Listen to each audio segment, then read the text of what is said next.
say you had to read an incredible book.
Yeah, hello everybody. You guys are welcome to today's broadcast. Thank you for joining us. My name is Dr. Chidi. I'm reaching you from Toronto, Canada. If today is your first time of joining us, please do me a favor and click the subscribe button. Also, click the notification bell so that when we come live anytime, you'll be notified. And when we post any new content, you'll also be notified.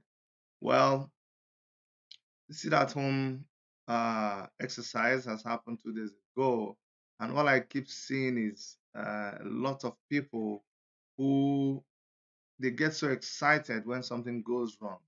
They've been busy posting images, videos, pictures of things being destroyed, of people that lost their lives, and I begin to wonder what their mission is. We've already said that in this battle, there's going to be casualties. Things don't always, work out perfectly the way you want it. Things happen, and that is what happens in a war. Nnamdi Kanu has been abducted by the Nigerian government. Nnamdi Kanu has been kidnapped and is in detention, in the hands of the Nigerian government. And I keep asking myself, where are all those warriors who kept saying that if anything happens to Nnamdi Kanu, they will do this, they will do this, they will draw in? I've not seen any of you. It's even difficult for you to come out. When I'm doing this kind of video right now, in the past, you see a lot of people gather. Now people run away from it. That shows how cowardly people are. And it's not even up to how many weeks that Mazi Nnamdi Kanu was abducted. And people have scattered. It reminds me of Jesus Christ and his disciples. Remember when Jesus Christ was arrested? All the disciples scattered. Look at inside IPOB. A lot of confusion. But thank God for the people who are working hard to make sure that they straighten things out. I really want to encourage them. I'm not interested in any infighting. I'm not interested in any factions.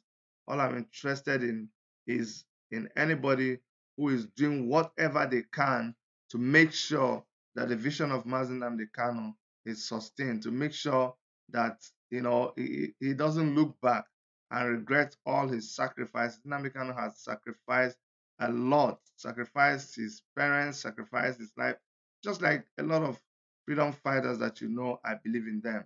So I'm hoping that the leadership of IPOB will continue pushing to make sure that the vision of Mazi Nnamdi Kanu and the vision of Biafrans for an independent state of Biafra is sustained. Now, what is annoying me with the people who are posting pictures and videos about what went wrong with the sit at home? Look, why are they making it? People died. It is painful. Every time people die, it is very, very painful. But these people, I think your own is too much. It is too much. When ordinary protests are organized, and these same people, they did not post pictures when the police killed people during NSAS. They did not post pictures when the military killed people during NSAS. So every time there is this kind of thing, there are casualties. I don't know when somebody will enter the army and they are afraid when there's a death, when there's a killing. That is what comes with the terrain. We are in a war right now. I'm telling you. So people should desist parading these pictures and highlighting them. I'm not saying you shouldn't post them, but post them in a balanced manner. Post them for what it is. These are casualties of a situation that was preventable. The government could have stopped all of this. They allowed it to happen. They expect what is happening right now. They can't say that they don't know. This is what this is what they anticipated, and that is what is happening, and they're happy about it. It is so annoying that these people who keep trying to make it look like the people who are fighting for the independent state of Biafra, the people who are fighting against oppression, that they are mad. No, they are not mad. It is you that is mad. It is you that is really, really mad. the news about Fulani headsmen coming to attack Ebonyi. I have not seen any of these people post it. And that is what is beginning to worry me right now. I am actually very, very worried. I'm worried that we are distracted. We are very, very distracted. Mazi Nnamdi Kanu is one man. One man. That's what Mazi Nnamdi Kanu is. He has done his best. He's continuing to do his best. Right now, he's in detention. If you were in the past, if you were arguing about his state of mind, about what is going on, go and listen to the video that was released by those guys who were arrested for going to Dynamis Church. They met with Mazi Nnamdi Kanu. He spoke to them, he talked with them. He's in very high spirit. Him that is under lock and key, him that is restricted, him that is under detention, he is still vibrating. He is still very, very active. But you that is not in detention, you that doesn't have anything that is holding you back, you are not doing anything. Can't you open your eyes and see what is happening? We are being distracted. Let us do what we are supposed to do. While the army is busy in the southeast, keeping us confused, keeping us running around, keeping us distracted, they are building a formidable force with the Fulanis and northern Nigeria. Haven't you seen? I'm going to show you something in Sahara Sahara Reporters.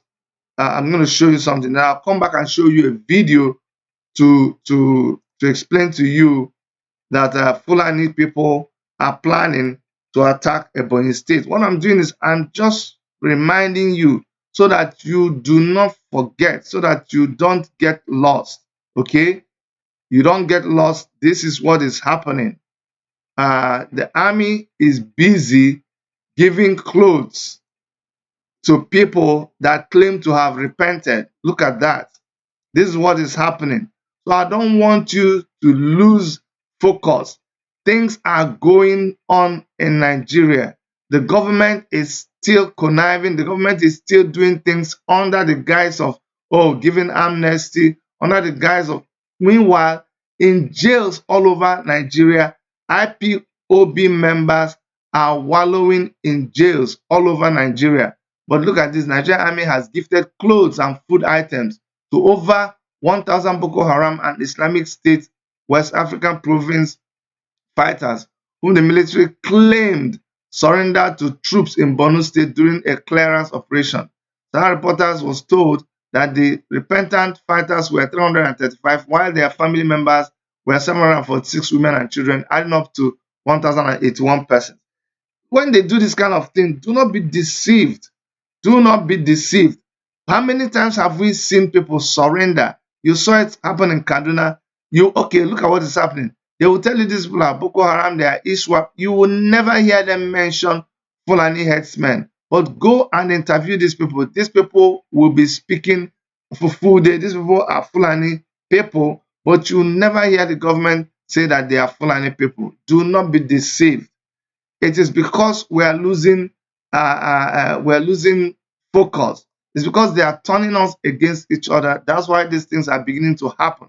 You're forgetting that the ultimate desire of this administration is to Fulanize everybody, to load it upon everybody, and to make sure that you do not actualize Biafra. Why have we suddenly lost our focus? Why?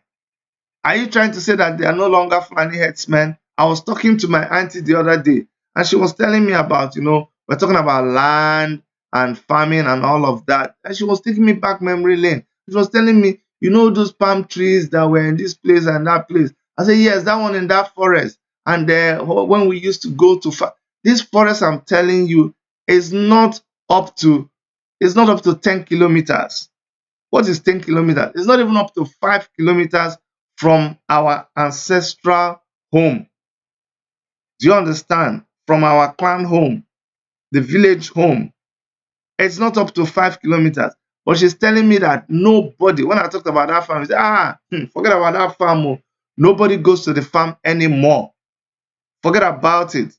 So when people try to show me that things are okay in the villages, everybody has, most people have left the villages. The people who are in the village are elders, are very, very young ones. They do not go beyond certain boundaries. They are not able to engage in economic farming anymore. You cannot hire people to go into the bush. When we used to farm like almost an acre of cassava, from which you get gari, you get fufu, and so many other things. Nobody does that anymore. All farming is now restricted to around the house. Meanwhile, the Fulani herdsmen have taken over the bushes. That is what is happening right now. These people that are parading themselves and they are anti-Biafra, anti-IPOB, why are you not focusing on all of these things? Has anything changed? Have the Fulani herdsmen who are in our farms, have they left? The only reason why you are not having a lot of clashes between them and some villagers is because they have taken over the forest. They are comfortable there. You cannot even go to where they are. And the Nigerian government is buying jets, they are buying drones, they are able to see. They see these things. If they fly over villages, they will see these people occupying these places, and they are not saying anything. Let me inform you that Fulanis from all over Africa have infiltrated Nigeria solidly. I'm not telling you, this is not like when there were a few. Now they have occupied, they have possessed, they are in villages right now as I speak to you. So let us not be blinded about what is going on. Let us wake up and not allow these things to finish us. Now I'm gonna show you this video that will explain to you where we are right now. Okay, let me show you pictures of what the military, uh, and this is what they always do. I don't know why we fall for this. See now, these are the people who they will absorb them into the military because these ones have more fighting spirit than those guys in the army. Don't you understand? It is cheaper to have these people fight for you than to have the recruited soldiers fight. You see them, these ones, they're giving them food, clothing, indomie, all of that. And very soon, they will absorb them into the army. And like the ones that they absorbed before, they are the ones that will be killing their fellow soldiers. This is just an orchestrated ceremony. This is just an orchestrated ceremony. But after this, you people, you'll be there in the southeast trying to fight yourself. I mean, somebody do us this thing. Meanwhile, let me now show you what message the Fulani headsmen, forget about this Boko Haram, ISIS, these ones tell you. You see, when we lie, when the federal government lies and when the people that are supporting them are lying, the people themselves, they come out and they tell you exactly what they are doing. They tell you exactly what they are doing. Now, listen to them. If you can understand Fufude, whatever language they are speaking, you explain it to me. But I tell you, I can also transcribe for you what they are saying. But first of all, let us play the video, and then I'll come back and tell you what they are saying. Alhamdulillah wassalatu wassalamu ala man la nabiyya ba'da. Alhamdulillah en jetti Allah subhanahu wa ta'ala. Allah subhanahu wa ta'ala o fadanake mu'mini en nasru e do heferbe. O wi wa kana haqqan alaina nasrul mu'minin. O wi o wajimbini e do hor makkan ko ne ballowo mu'mini en. Alhamdulillah ɗiɗo kaaki Allah subhanahu wa ta'ala arzinqiniɗi mujahidina en jama'atu nusratul islam wal muslimina wonɓe e leydi Niger inchallah. Inchallah ɓe keɓi kaaki ɗi hakkunde torodi e boni machallah ngaɗi ɗon. I need you to listen carefully. I'm going to rewind this one. Even if you don't understand anything, there was a part he said Niger, but listen carefully where he says Ebonyi, Inshallah. Just listen carefully. Since some of you don't believe me. Ɗi hakkunde torodi e boni machallah ngaɗi ɗon kamin anni hijira o ujunere e temede nayyi e capanɗe nayyi e ɗiɗi eɗen goni e lewru layya ay anni kaaki ɗi anni duskaji tati e kesuji duska du sappo e jeɗɗi aya kasanuji duska ɗi kasanuji duska jeetati alhamdulillahi kilasije ɗe nogay e ɗiɗi inchallahu herbejiji ɗiɗi ay gasi alhamdulillah e kesuje kilasi du an hani tawe kamɓe du yo tati machallah anni e kaji herbeje ɗe jiyaton ɗe musaddasiji du yo nayyi ay gasi alhamdulillah bika du won hen an nandi an kaaki ɗi goɗɗi majji ngala ɗo joni ɓattaki ɗo joni. So you now tell me, which part of Ebonyi state does the government not know? Is there any area, is there any part of Ebonyi state that the government of Nigeria does not know? Is there any part of Ebonyi state that the army does not know? You tell me. They know everywhere. These people, they did not even tell you that they are like, we are suspecting that this is an old film. They said that they are in Ebonyi state, and they clearly told you that they came in from Niger Republic. This is what the government wants. These people did not pass through customs, but they are busy manning the customs, looking for. Maybe they said they are in our borders. They said they are in our borders, watching out for people. So that means when you're looking out for Iboho, when people like this pass, you let them in. Who is fooling who in Nigeria? What? See, I don't want us to sleep. Oh. I want you to see what is happening and let people like the governor of Ebonyi State, Umahi, let him hear what these people are saying. I hope he can see it. I hope he is getting ready, because whenever these people send you a message about the attack, they always carry it out. They always carry it out. And someone says, I share this video to all the Southeast governors, send it to Ohaneze and those Igbo elites. Don't forget to inbox this video to Dave Umahi of Ebonyi State. These are Fulani terrorists and bandits who are praying. They are praying and said they are Fulanis from Niger and other parts of Nigeria. They are praying that Allah should help them to take over Ebonyi State. They said they are already in Ebonyi State, but they did not mention the exact place they are in Ebonyi State, and they are asking Allah to help them to take over Ebonyi State successfully. I hope the Igbo elites are happy now. Do you see that? I hope you people are happy. And you people come and say, maybe the government said anybody we see with AK-47, anyway, we've already gone beyond that. Well, we know that it's just a sham. We know it's just something they put up there to keep deceiving the people who are gullible. But we're not gullible. We know that the activity of Fulani headsmen, it is still live, it is still active. We must not forget ESN. I'm telling you, and let me also clearly say it here. Hear it from me. There are so many criminals. Yes, there are so many criminals who have not infiltrated, but who are now using the disguise of ESN to rob people, to scatter things. Yes, people are doing that. But how can you prevent that kind of a thing? It happens. Even in organized wars, it happens. There are bad people. Even police officers are bad.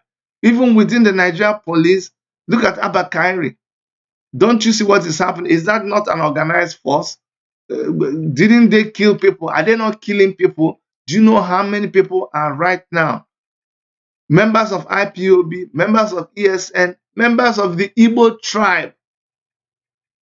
The Nigerian government treats the Igbo tribe as an organization. So if they catch you, they arrest you, it is because you're an Igbo man. Your crime is that you're an Igbo man. Do you know how many people are languishing in cells all over Nigeria? So this is not a time to be joking. I see this post and I'm so annoyed. I'm so angry. I'm so angry that people will post this and say, why did we have this sit at home? It has happened. The sit at home has happened.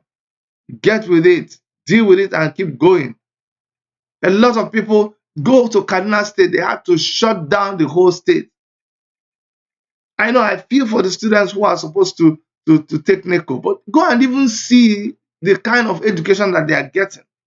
So why don't we stop and deal with this thing right now? We keep postponing it. We keep trying to be politically correct, and the thing keeps happening.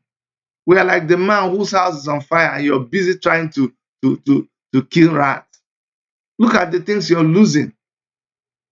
So it is a time for us to rethink. Let us not allow ourselves to be deceived. Let us not allow ourselves to be distracted. Let us come back to why we started this struggle in the first place. Some people are, and let me make this point here. Some people, you call me when somebody actually called me and said, "Oh, Shore is a double standard. Look at what Sahara Reporters is like." Let me clear something here. You see, what helps me maintain my relationship with people is knowing when not to cross the line, is knowing when to respect them. You have to understand that even though I have a relationship with Omoyele Shore is the owner of Sahara Reporters, but he does not work in Sahara Reporters anymore. He advises them, yes, from time to time, because everything falls back on him. So when you see posts out there, there are editors that are paid and they report things that are balanced. Sometimes they will report something that will not be in your favor. Sometimes they say something that will hurt you, like, you know, you just have to take it that way and move on. Go to where they publish it and make your own comments. When they write something that is in your favor, fine. Go there and praise them. They are doing a job and they cannot be seen as biased. They cannot be seen as against one side. So sometimes I make a little effort to help them with their publication, with correcting some news because of access I have to some other news and in some quarters. That is how this thing works. Nobody sets out to try to undermine anything. So I see people who are saying, "Oh, Shore, no. Shore stands with the Biafran people. Shore stands with Mazi Nnamdi Kanu. He is fighting in ways that you don't know for Mazi Nnamdi Kanu to come out. This is not a time for us to be confused. You must support IPOB. IPOB is doing their level best. They have problems within the organization, but they are fighting hard not to let that problem distract them. You have to praise them that they were able to pull off the sit-at-home thing, and they have said it's every Monday. So what you can do is help them to know how to do it without casualties. The government knows about it. Look at this announcement in Ebonyi State now. Go and check if the federal government is going to counter it. They will not say anything. Or maybe if they'll listen to this my broadcast and they can say something. They will not say nothing. They will not use helicopters. Why are they not using helicopter right now? All over Ebonyi, you should see jet, see helicopter. Because the people that released this statement, they have not traveled outside Ebonyi. They have not. Even if they traveled outside Ebonyi, where would they run to? And when they come, they will come with bikes. They will come with bus. And yet the federal government is not able to see them. Oh, no. Come on now. Somebody tell me the truth. Something is happening. Something is happening. Eh? I beg. There is no need. Yes, somebody just made a comment. He said, this is not the time for confusion. No, this is not time for confusion at all. It is not time for if you're confused, go back and listen to Mazi Nnamdi Kanu's messages. Go back and listen to the history that he was narrating there. And by the way, let me tell you something. Some people will joke with God. You don't know that this God is a very, very good God. God has a way of turning what your enemies meant for evil to what to what is in your favor. So I'm going to go back and show you something, and you're going to be surprised. They arrested the people that came here to make movies, remember, and said they were spies from Israel. These people, they have gone back and they made a video, and this video has now helped to advance what Mazi Nnamdi Kanu has been saying about the connection of Igbos to the Jewish nation.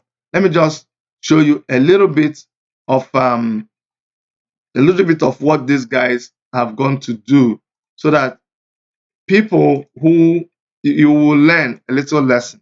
And the lesson there to learn is that do not try to go against people whom God has blessed. If God has blessed anybody, it's God that has blessed them. The Biafrans, they are blessed. They have a just cause. If you keep trying to maltreat them, to meet injustice to them, you will only help people.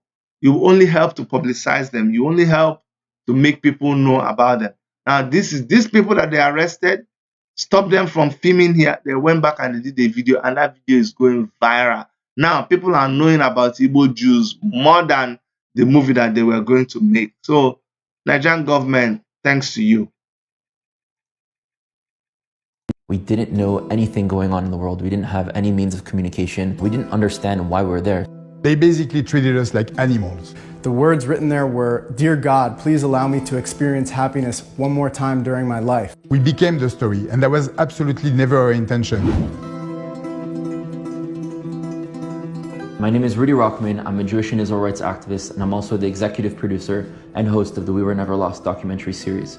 It's a series that is set to tell the stories, struggles, and aspirations of lesser known or disconnected communities of Jews around the world. Our first season is to take place in Africa, and we were just in Nigeria filming our first episode. Unfortunately, after 2 days, we were illegally held by the Nigerian government's internal security service and held in cages for 3 weeks. We are here to set the record straight of what we went through and what actually happened. My name is David Benaim. I'm a journalist and I'm a field producer and producer on the We Were Never Lost series.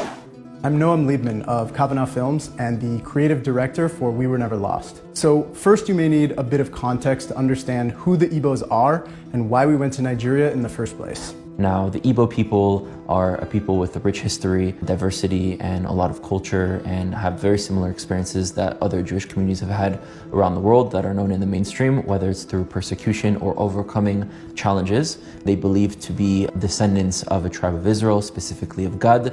There is a large community within the Igbo population that has either preserved elements of their Jewish culture, their Jewish heritage, or has come back to their Jewish culture and heritage. And some of them are even now second generation born, where all they know is being Jewish. And we were coming to Nigeria to document specifically their stories. Where do they come from? What have they experienced? What is their history? What are their aspirations? What are their culture? Do they want to stay living in Nigeria? Do they want to come back to Israel? What is their story? And that's why we came to Nigeria.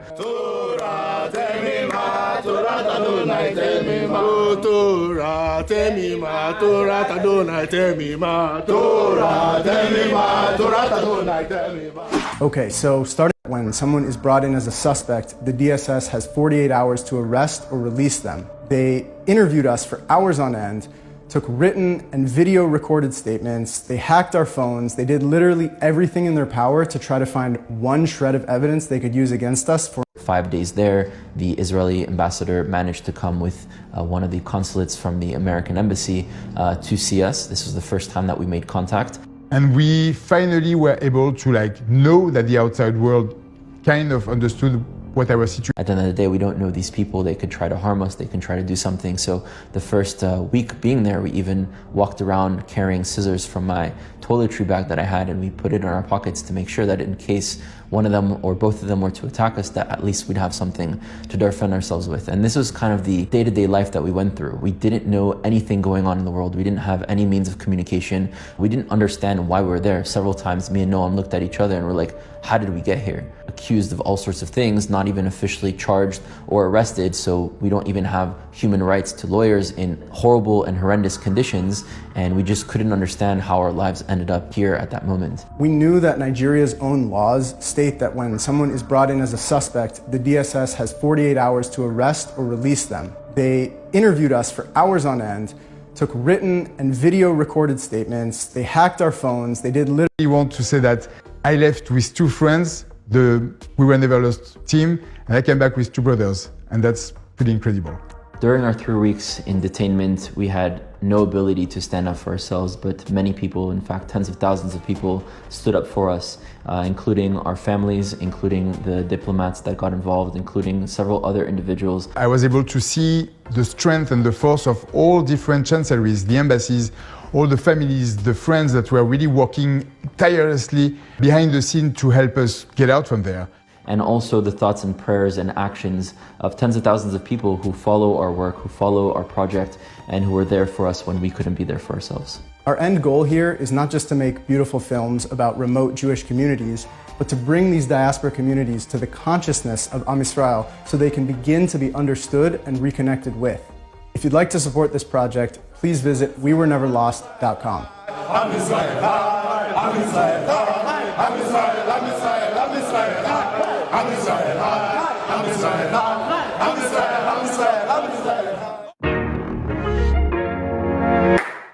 Okay, so you see, the people who were thinking that you can just diminish the story of the Igbos, the story of the Biafrans as being an extension of the Jewish nation, they have got it all wrong. In fact, you have helped to publicize the story. So thank you so much. Thank you so much. You will always continue to mess up. You always continue to shoot yourself in the foot. And God Almighty Himself, Chukwu Okike Abiyama, is the one that you are fighting. And I have never seen anybody fight God and win. God will win this battle. And I have said it, that one day, if you've been following me for a long time now, I will always tell you that one day we will sit here. We will sit here and talk about the failure of our enemies. Our enemies will record one or two victories in the battle, but at the end of the day, we always win the war. When Moele Sowore was arrested, I told you guys, remember, I would cry. Some people say, oh, Chidi, you're weak. It was tears of pain, tears of anguish, tears of frustration against the government. And I vowed that I would sit here and Moele Sowore will come out. And I sat here after we had prayed, after we had been pained, after everything. We sat down and rejoiced the day Moele Sowore was released from DSS prison. One day we'll also sit down and celebrate Moele Sowore being released completely from the clutches of the Nigerian government. Right now, Mazi Nnamdi Kanu is in the same DSS detention. And I'm telling you, I'm making boast to you that one day we will sit and we'll talk about his freedom out of that place. Why?